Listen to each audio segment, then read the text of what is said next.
I believe most of you travel abroad, whether it is on business or for pleasure.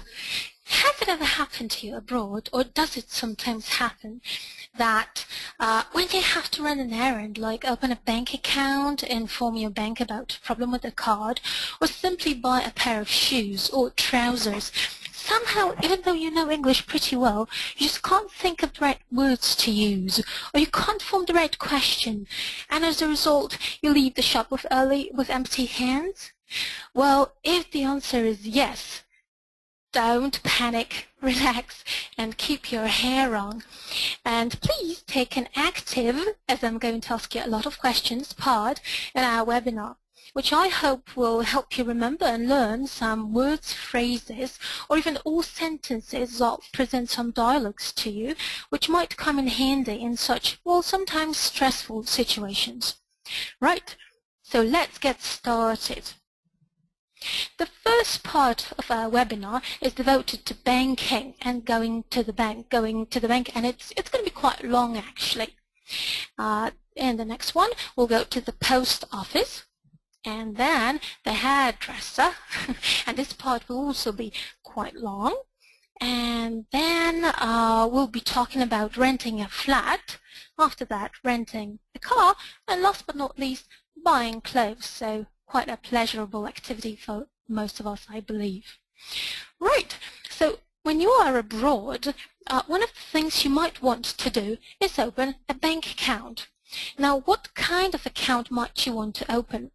One of the most popular types of account that you might want to open is a current account in British English, or a checking account in American English. So that would be a bank account that you can take money out of at any time, and of course you can pay your money into it. One of the terms which we should perhaps remember about here is minimum balance, which would be the smallest amount of money that's needed in your account. Right? Generally, your balance is the money that you have in the account. So the minimum balance would be the minimum amount of money in it. Right, I would like right now to show you an example of the dialogue that you might have when going to the bank and talking to a bank clerk or a teller. Right, so I need to open a bank account. What kind of account? I just need a current account. Well, you need to keep a minimum balance. How much is that? You need at least $100 in your account. That's an example of a dialogue you might hear when going to the bank. Another one, still when talking about opening such kind of account. Hello, I'd like to open a current account. Certainly, the account comes with a cash card, so you can withdraw your money at any time. Okay. We'll need 2 proofs of ID, telephone bill, driving license, or credit card statement.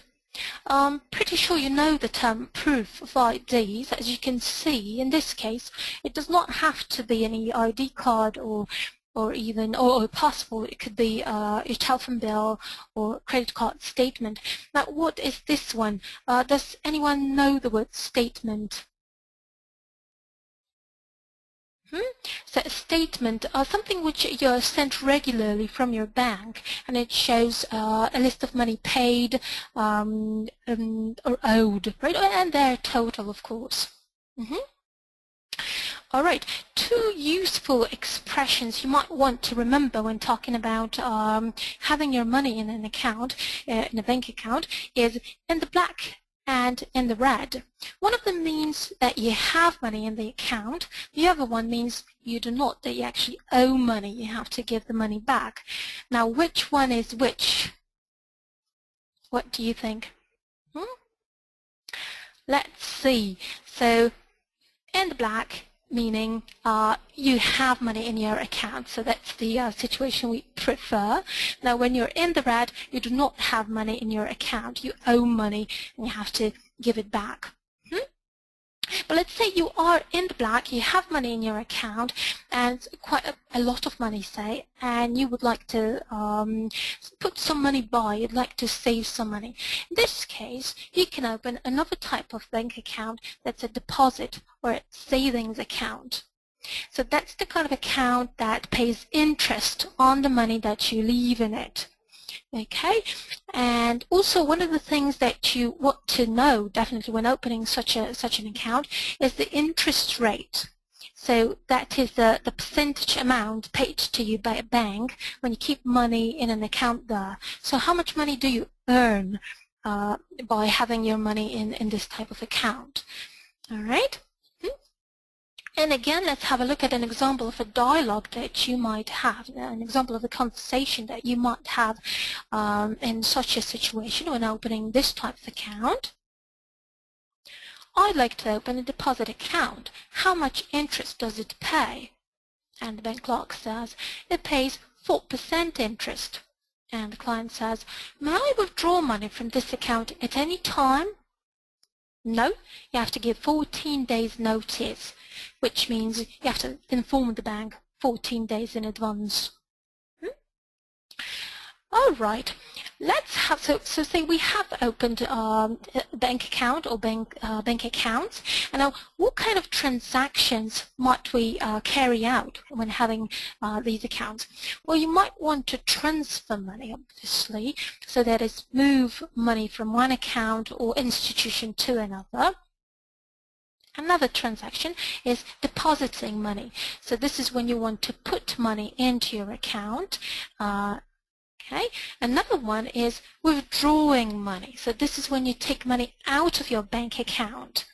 And you might do it in many different ways, because you can simply go to your local bank, your branch, and ask a cashier, a teller, to pay the money to you. Or you might use the machine you see in the picture on the right. Now I'm wondering if you know the name of it. Sorry, let me come back. What's the name of the machine you see in the picture on the right? All right, I see some good answer. Right, so the answers I see are all ATM, which is an American way of calling this this device. Let me show you some other ways of describing it. It could be a cash machine or a cash dispenser. And in an informal British English, you can also call it a hole in the wall. Quite a nice expression, I think. All right, and again, let's have a look at an example of a dialogue that you might have at the bank. Okay. I need to withdraw, transfer, or deposit money. What account would you like to withdraw, transfer the money from, or deposit the money into? From or into my deposit account. All right. And let's go on. Well, sometimes,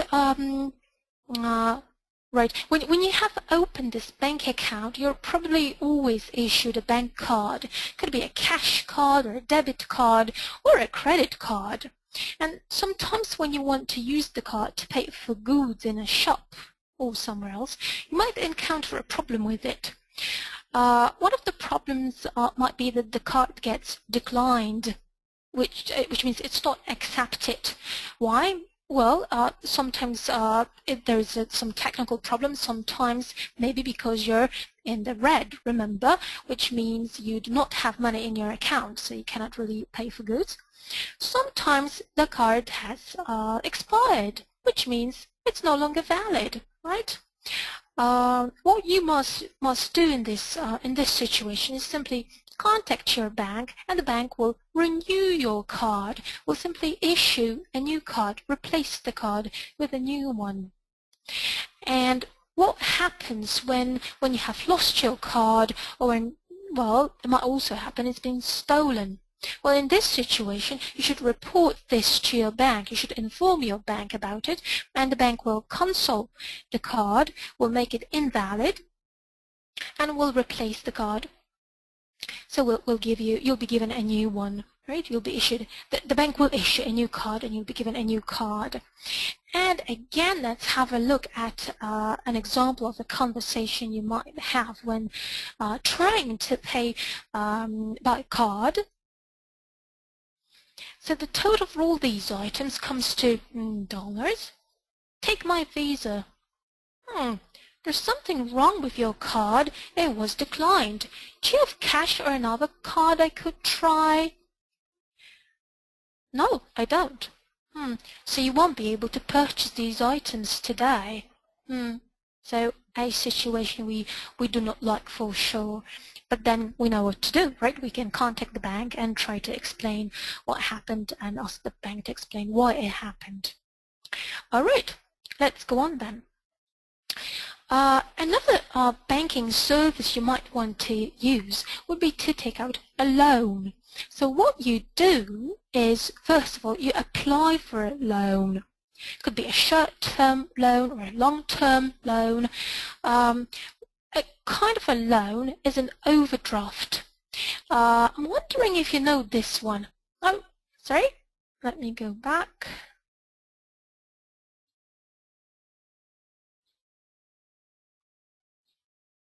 Do you know what an overdraft is?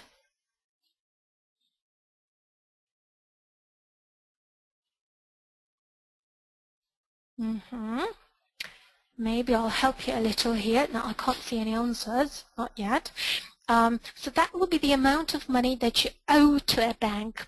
So when you have spent more money than you had in your account, you can say that you're overdrawn. So that's the kind of arrangement, right, with the bank, that you can actually spend more money than you have in your account, and then you have to give it back, right? No, I can't see any answers. So if you want to use Polish here, someone asked me for Polish here, that would be debit simply, right? That's what it is. Now, another type of a loan you might want to get is mortgage, and I'm pretty sure you know this one. Could you use the chat box to answer this one? What's mortgage?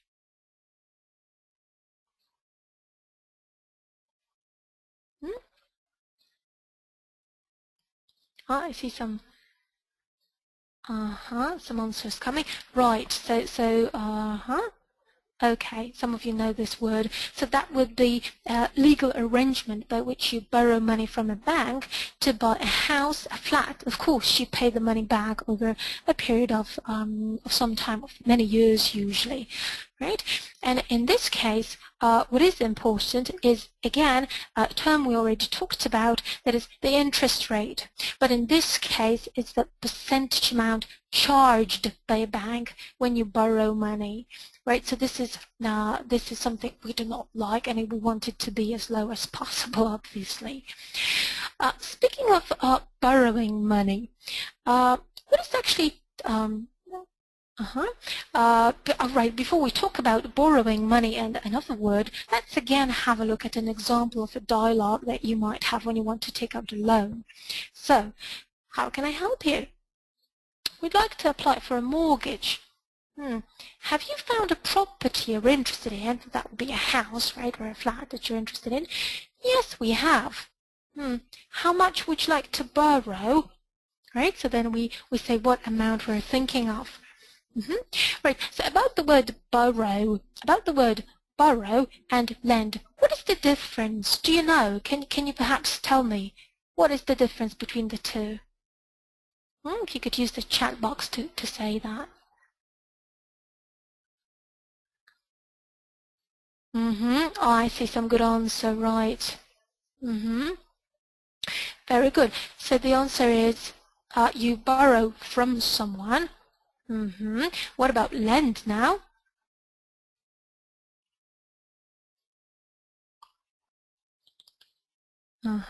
I see some answers. Right. So if you borrow from someone, you lend, of course, something to someone, or you lend someone something, or usually it's money. Let's have a look at some example sentences. They borrowed heavily from the bank to start their new business. And can you lend me £15 till Saturday? We don't like that, do we? There's a nice saying in English actually. Neither a lender nor a borrower be. So which simply means do not borrow or lend money to anyone. Okay, so much about banking services. Let's practice. I have some questions here for you. Please decide if they are true or false. Let's look at the first one. So a checking account pays a higher interest than a savings account. Is it true? What do you think of the first one? Is it true or false?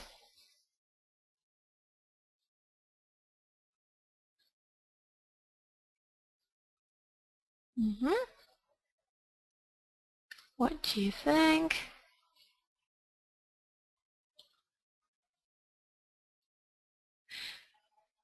Right, so the first one would be false, right? Because why? Right, because it's the other way around, right? A savings account pays a higher interest than a checking account. Now, what about number two? If you've taken out a loan, you want a low interest rate. Is it true? Right, I see some answers. Right, of course, so this one is true. Yes. Now, if your card's expired, you need to refresh it, or you need to have it refreshed. Is it so? Would you actually say so? No. What would you say? Remember, we're talking about this one. You need to have it. You need to have it renewed, right? And an overdraft is a machine you withdraw money from. Is it true? Waiting for your answers. Is this one true? This one is false, right? Because an overdraft is this kind of arrangement with bank that you might use more money than you have in your account. You have to give it back. And of course, the machine that you can withdraw money from is, as you said, right. See some answers, ATM or a cash dispenser with a hole in the wall. All right, and more questions. Now, if you deposit money into your account, there's no money left in it. Is that true? Right, see some answers. Of course, it's false. Now, remember, if you're in the black, you owe the bank money. Is that so? Is this one true or not? If you're in the black, remember, we have these two expressions, in the black and in the red. You owe the bank money. Well, this one is false because it's in the red, then you owe money.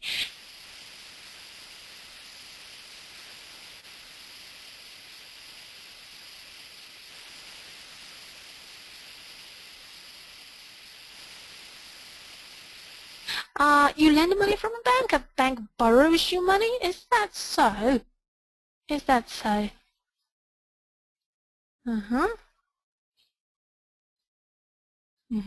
Nah, this one is false, obviously, right? So, what is the how should we correct it? Perhaps what do you do from a bank? Of course, you borrow money from a bank, and a bank lends you money. All right. Very good. So you do remember a lot. Okay.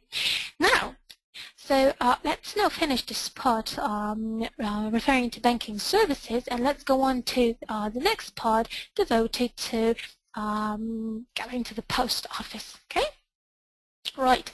So some of the things you might want to buy when you go to the post office would be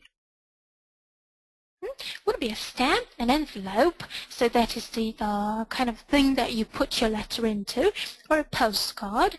But also, when you want to send a letter or a parcel or a package, and you want to be sure that it won't be lost or it won't be damaged, and you want to be sure that the person you're sending it to will get it, the person has to actually sign a document that he or she has received it, is certified mail or recorded delivery in British English.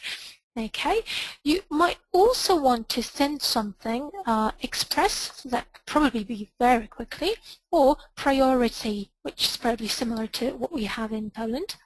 And of course you might want to go to the post office when you want to send or collect a parcel. You'd say a package in American English. And when you do that, especially when you send a parcel or a package, well, you would need to see what the weight of it is. So it would have to be weighed to see how heavy it is. Please notice the difference. Weight is how heavy it is.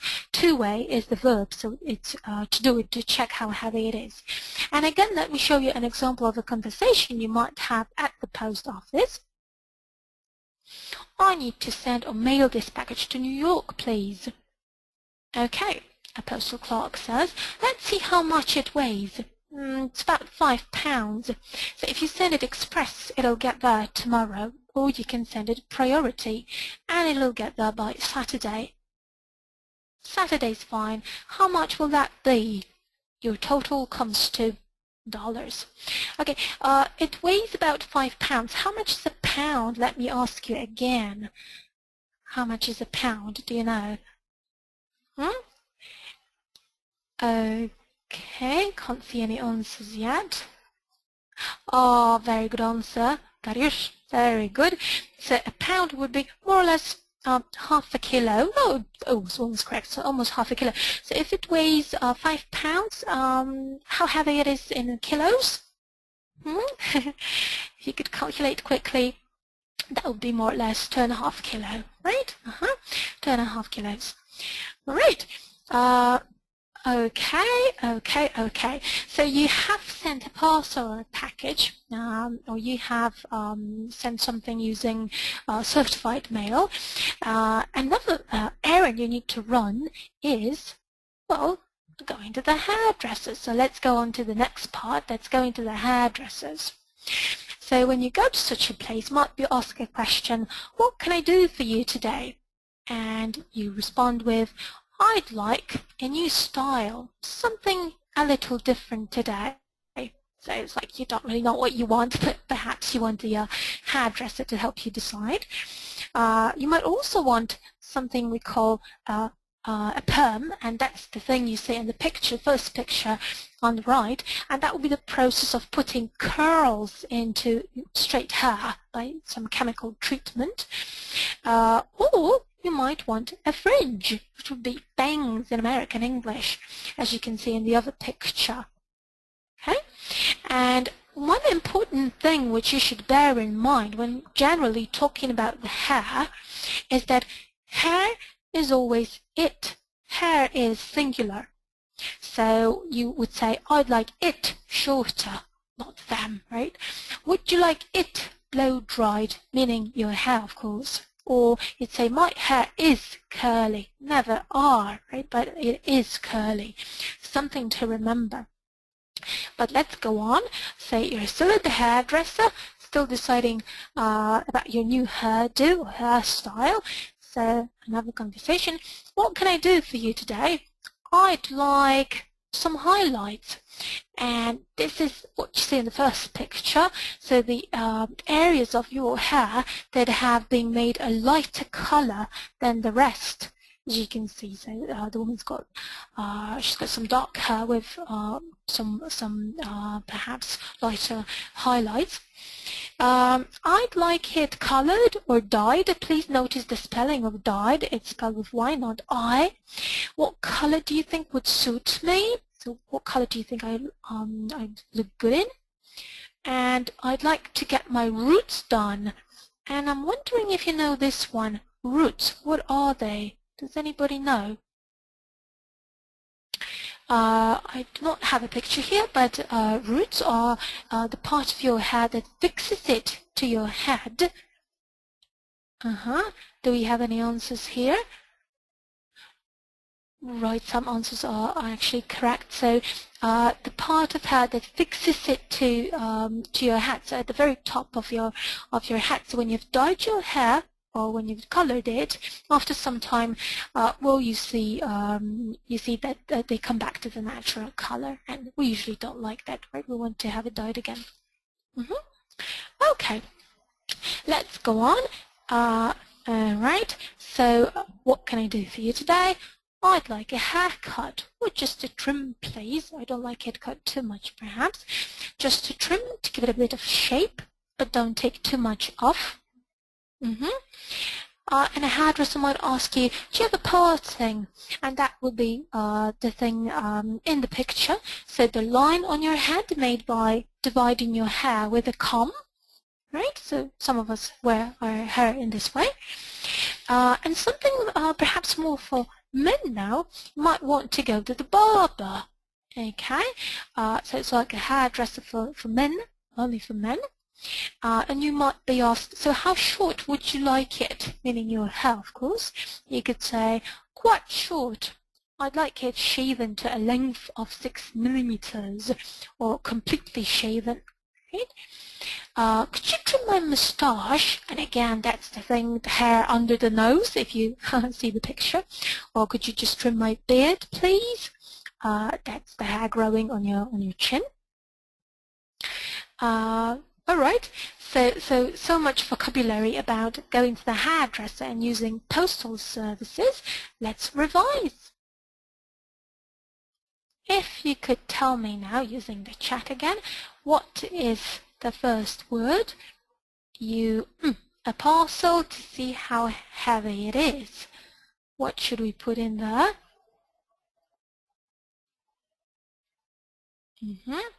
Any answers here? Exactly. You weigh a parcel to see how heavy it is. Very good.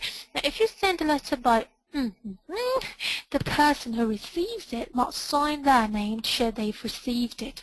What is this one? Who knows? And it's the American word we were going to use here. Right. I see some good answers. So that would be certified mail. And 3. I had my hair a month ago, so my are showing. So some part of my hair has gone back to the natural color. So I had my hair, what is it? Right, I had my hair dyed a month ago, so my roots are showing, exactly. And the last one, is the part of your hair that hangs over your forehead. What would that be? Do you remember? In American English, we call it bangs. What would that be? Okay, so that would be fringe. Exactly. Some of you have used Polish previously. It's a fringe. Good. I see you have remembered a lot.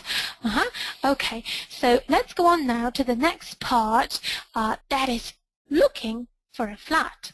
Okay, so when looking for a flat abroad, you might want to rent it, of course, right? So this is the kind of arrangement when you use a flat or a house that somebody has and you pay them a rent. So you pay them some money for it.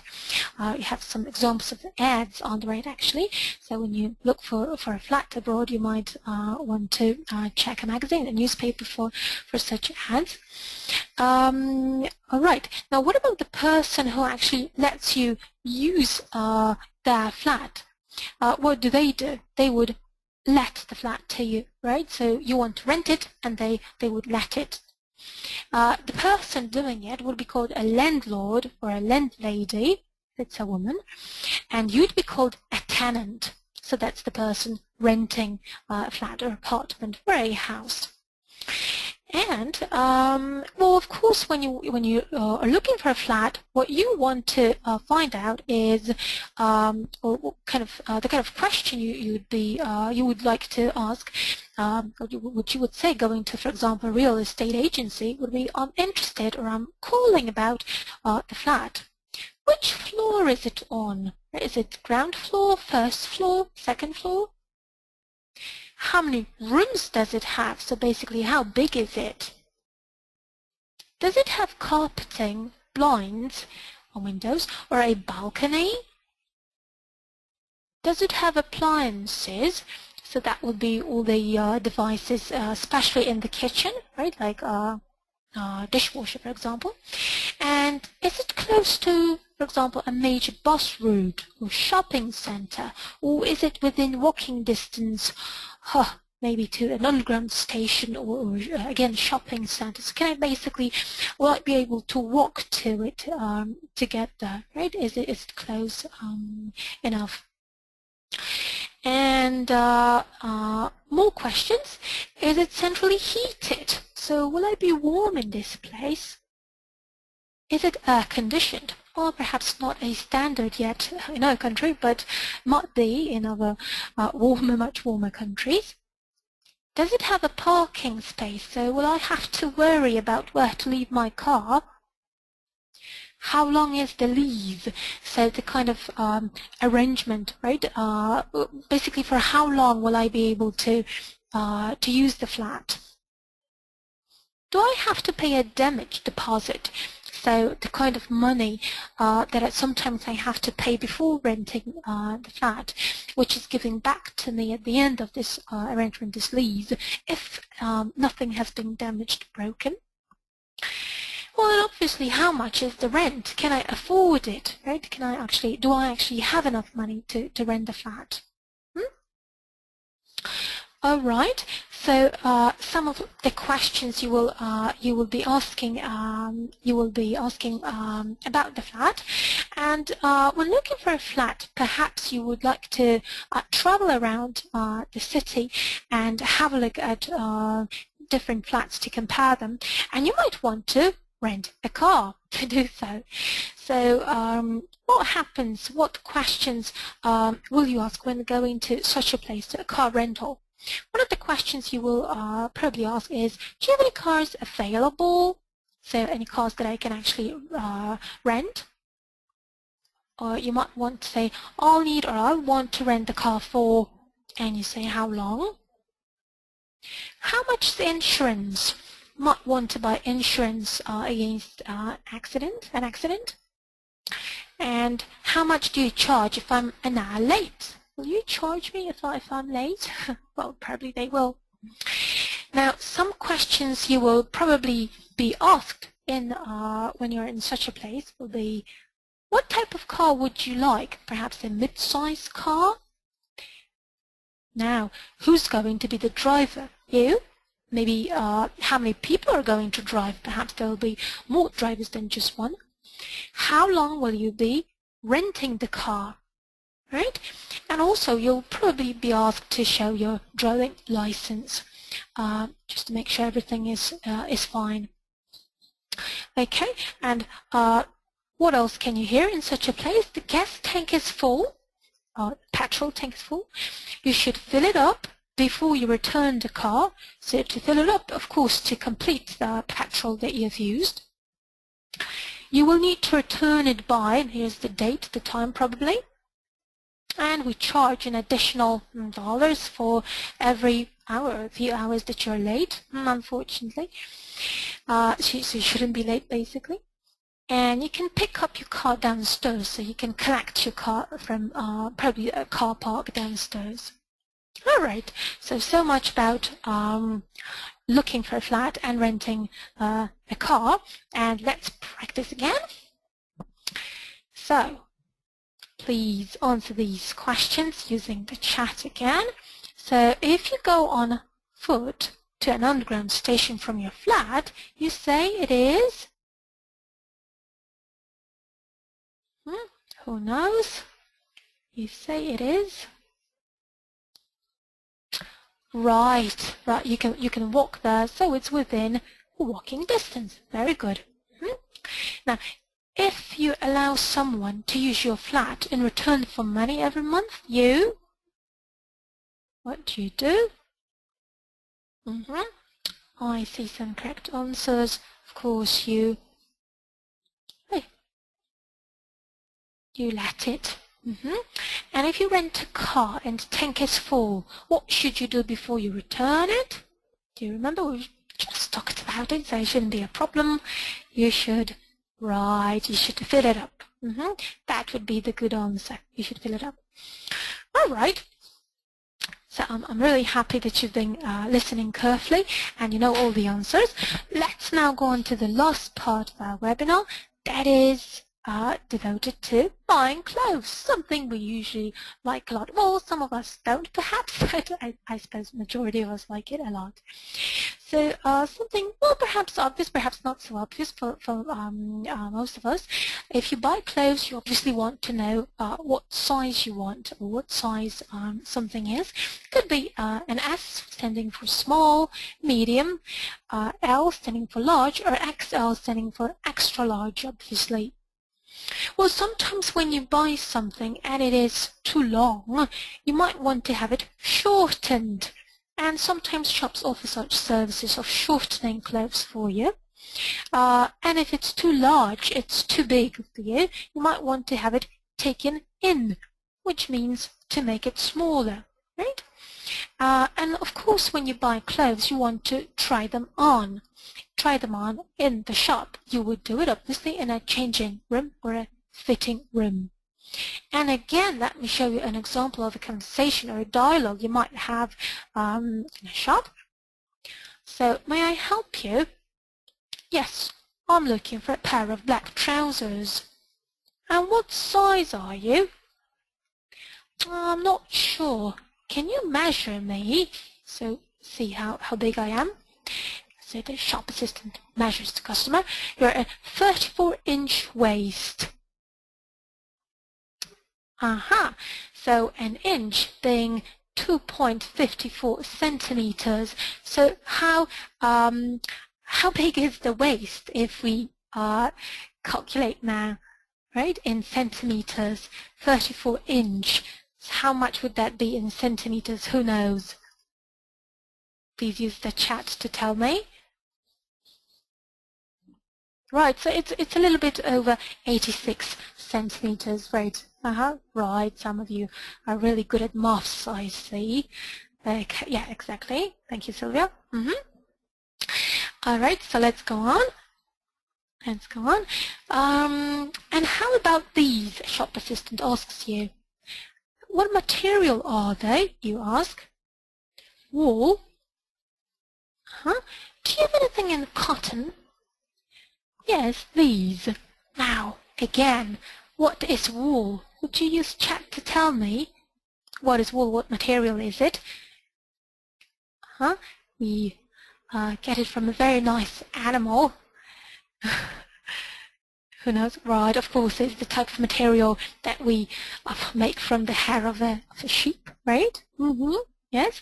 And cotton, that would be, right, of course, that would be bavona.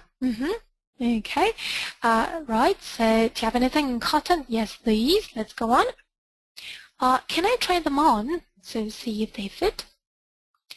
Of course, the fitting room's over there. They are a little long. Do you have anything shorter? I'm afraid we don't, but we can shorten them for you.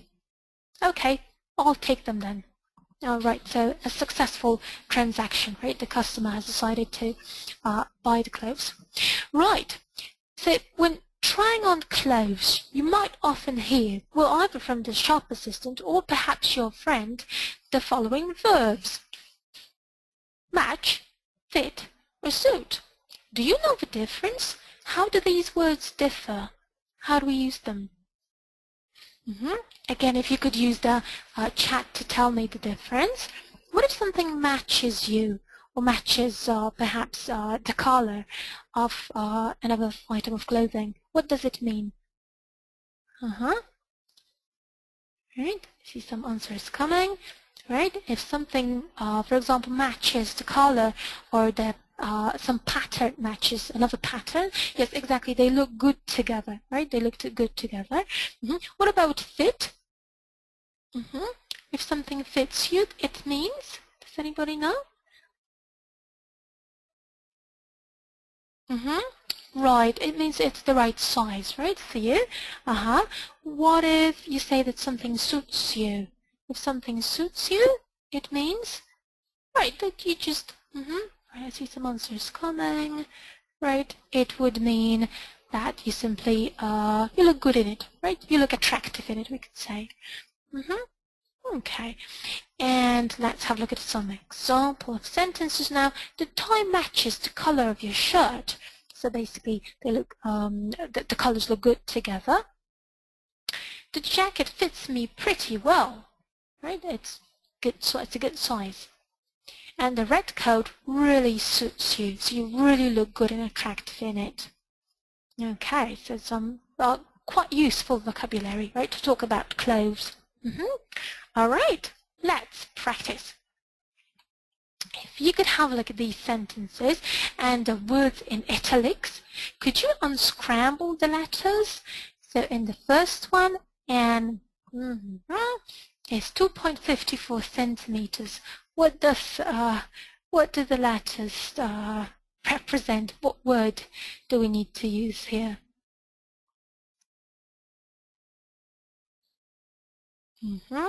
Right, good answers. Okay, so that would be an inch, of course. Number 2, I'll have to have this dress so that it fits me. What needs to be done here? Right, but careful of grammar here. I'll have to have this dress take. Yes, Magda, Sylvia, correct. Elžbieta, correct answer. So, taken in, right? Careful with grammar. Very good answer.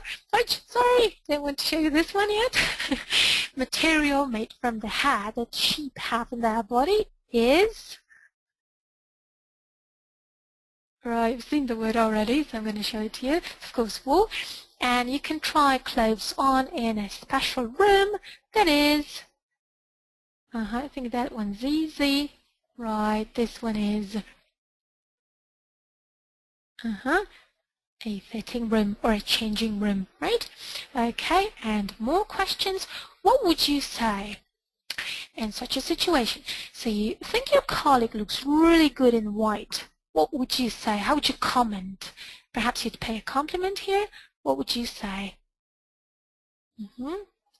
That was the 3 useful words we talked about in our last slide. I see some suggestions. Right, Elžbieta. So white suits you exactly. Very good answer. Now you are trying on a shirt and it seems a perfect size. What could you say then? Waiting for your answers. What could you say? You could say, right. It fits perfectly. Very good. But you don't think your sister's striped scarf, and you can see the pattern in the first picture, looks good with a polka dot skirt, and that's the pattern you see at the bottom of the page. Although today, anything's possible, so perhaps they actually look good together. Right, perhaps you should wear them together. But what sentence? How would you comment? You don't think your sister's striped scarf looks good with a polka dot skirt, right? So you could say, the scarf doesn't match the skirt. That's what you could say. But I'm saying today anything's possible as regards fashion. All right. So that's all I have prepared for you today. So to sum up, we've talked about opening a bank account. Remember 2 types of accounts. Perhaps you would like to remind me using the chat what kind of accounts. One of the most popular ones would be a current account, exactly, and a savings or a deposit account. We've talked about problems with bank cards. So what do you do when a card expires? Remember? Right, you might ask your bank to have it renewed, exactly. We talked about some banking transactions, like withdrawing money, depositing money. We also talked about going to the hairdressers or barber. Do you remember what trim is, or to trim? Let me quiz you a little. So that would be, right, to cut your hair just a little. And we also discussed some postal services, like sending a certified mail, for example. We talked about renting a flat, a car, and last but not least, buying clothes. So do you remember the types of materials clothes can be made of? Right, so you remember wool and cotton very well. Great. So that's all from me now. I'm waiting for some questions for you now. And over to you, Maciek. Dziękuję bardzo, Kasiu, dziękuję Państwu. Kasia na koniec Państwa przeegzaminowała i wypytała. Teraz jest okazja z Państwa strony. Możecie Państwo zadawać pytania Kasi odnośnie dzisiejszego webinarium i nie tylko. Ja jeszcze raz chciałem Państwa zaprosić do skorzystania z naszej oferty nauki języka angielskiego w Wielkiej Brytanii. Proponujemy wyjazdy do naszych partnerskich ośrodków w Bath i Londynie. Takie szkolenia możemy zorganizować dla Państwa w dowolnym terminie, w okresie wakacyjnym, zarówno dla jednej osoby, jak i dla grupy kursantów. Dlatego bardzo prosimy o kontakt, jeżeli Państwo są zainteresowani. Za chwilę zobaczą Państwo nasz mail, nasz numer telefonu. A wracając jeszcze do dzisiejszego webinarium, pod koniec, po zakończeniu naszego webinarium pojawi się na Państwa ekranach ankieta. Bardzo prosimy o Państwa ocenę. Jesteśmy również ciekawi Państwa sugestii i propozycji odnośnie tematów, jakie mamy realizować w przyszłości, więc bardzo prosimy o wypełnienie tej ankiety. Jeżeli chodzi o materiały, to wyślemy je Państwu najprawdopodobniej na początku przyszłego tygodnia, a jeżeli chodzi o przyszłe webinaria, zaproszenia wyślemy już po majówce. To będą webinaria z angielskiego, rosyjskiego i niemieckiego. Widzę, że tutaj pojawiło się pytania, więc dam jeszcze głos na chwilę Kasi. Right, the question I say is again about roots. Right, so remember we had it in one of the slides, it was to have your roots done, right? So it's like when you've dyed your hair and they come back to its natural, and it comes back to its natural color, then you want to have it, you want to get your roots done, so to get your roots colored or dyed again. Okay, and another question is about whether we can say, right, so we talked about certified mail, right? That's the way of sending a parcel or a letter to someone, and they have to sign it when they receive it. That's when you want to make sure it doesn't get damaged or lost. But you can also send a registered letter, so that's a synonymous word. And any other question? There's a question about fryzura. Do you remember we talked about this word? Do you remember? Could be a hairdo or a hairstyle. Right. I'm going to look at the chat again, and if I see there is any question that perhaps I've missed, I'm going to answer it and reply directly to your email. So thank you very much again. That's all from me. Thank you. Goodbye.